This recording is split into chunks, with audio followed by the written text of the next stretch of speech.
आखिरी मंजिल पर बहुत बड़ा अफसर रहता है, इसकी दौलत का शुमार ही नहीं। उन सब लोगों के पास दौलत के अंबार हैं। अगर आप उनके पास जाएं तो उनका कुछ नहीं बिगड़ेगा, और वो तो पुलिस को इत्तला भी नहीं देंगे।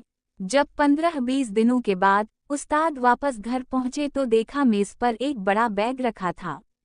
बैग में 10 लाख रुपए और एक खत मौजूद था।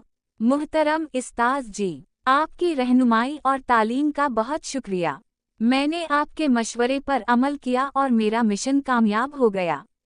ये थोड़ी सी रकम आपकी खिदमत में नजराने के तौर पर पेश है। उम्मीद है कि आइंदा भी आपकी बरकत और रहनुमाई हासिल रहेगी। आपका शागिर्द चोर। उस्ताद ने ये खत पढ़कर कहा लगाया और बोले, मैं समझा था मैं रिटायर हो गया हूँ, मगर लगता है मेरी तदरीस तो अभी जारी है। उस्ताद ये पढ़कर परेशान हो गए और सोचने लगे कि उस्ताद ही एक मुआशरे में अच्छे या बुरे की तरगीब देता है। वो अपनी तरगीब पर नादिम हुए, मगर फिर इन्होंने इस 10 लाख रुपए को बैंक में जुमा करवाने का सोचा। अपनी अलमारियों का के लॉक भी मजबूत लगवाए कि क्या खबर वो चोर अपनी रकम वापस लेने आ जाए।